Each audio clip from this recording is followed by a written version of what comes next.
The Vixen by Aleister Crowley.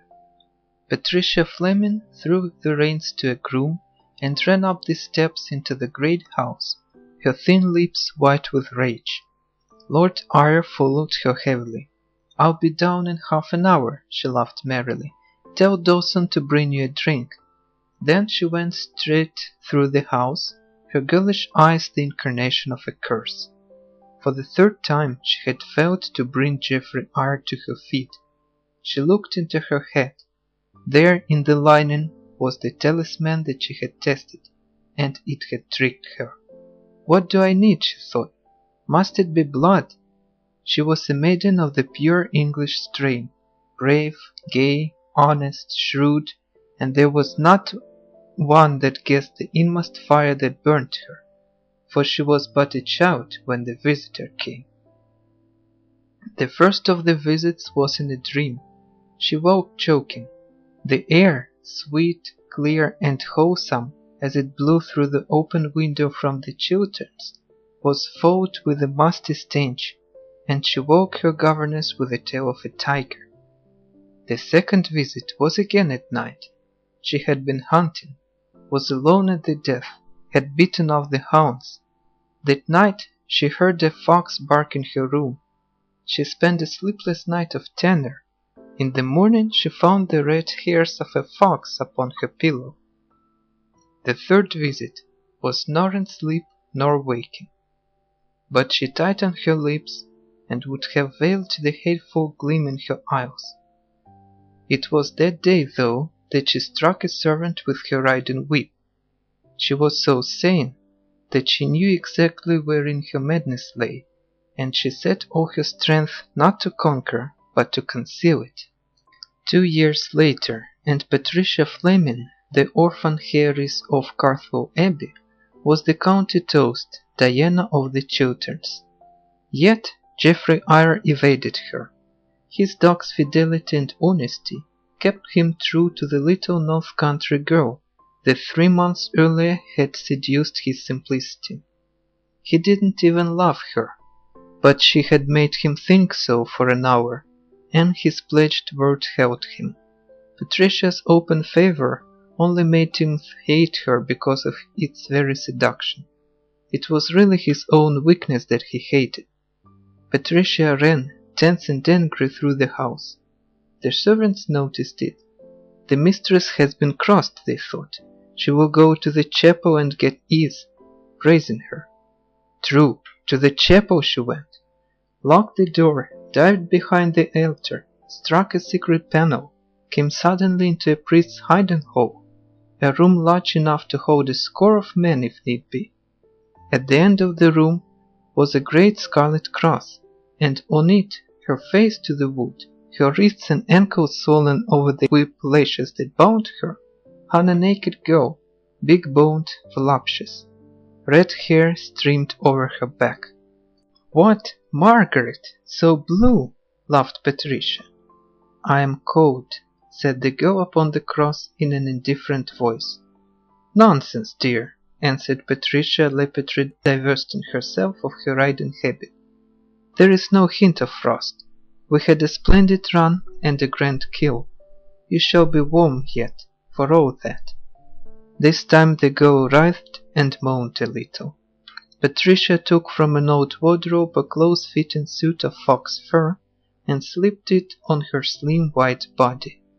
"Did I make you wait, dear?" she said with a curious leer. "I'm the keener for the sport, be sure." She took the faithless talisman from her head. It was a little square of vellum, written upon in black. She took a hairpin from her head, pierced the talisman, and drove the pin into the girl's thigh. "They must have blood," said she. "Now see how I will turn the blue to red. Come, don't wince. You haven't had it for a month." Then her ivory arm slid like a serpent from the furs, and with the cutting whip she struck young Margaret between the shoulders. A shriek rang out. Its only echo was Patricia's laugh, childlike, icy, devilish. She struck again and again. Great wheels of purple stood on the girl's back. Froth tinged with blood came from her mouth, for she had bitten her lips and tongue in agony. Patricia grew warm and rosy, exquisitely beautiful. Her bare breasts heaved, her lips parted, her whole body and soul seemed lapped in ecstasy. "I wish you were Geoffrey, girlie," she panted. Then the skin burst. Raw flesh oozed blood that dribbled down Margaret's back. Still the fair mat struck and struck in the silence until the tiny rivulets met and waxed great and touched the talisman. She threw the bloody whalebone into a corner and went upon her knees. She kissed her friend, she kissed the talisman, and again kissed the girl, the warm blood staining her pure lips. She took the talisman and hid it in her bosom. Last of all she loosened the cords, and Margaret sank in a heap to the floor. Patricia threw furs over her, and rolled her up in them, brought wine, and poured it down her throat. She smiled kindly, like a sister. "Sleep now a while, sweetheart," she whispered and kissed her forehead. It was a very demure and self-possessed little maiden that made dinner lively for the poor Geoffrey, who was thinking over his mistake.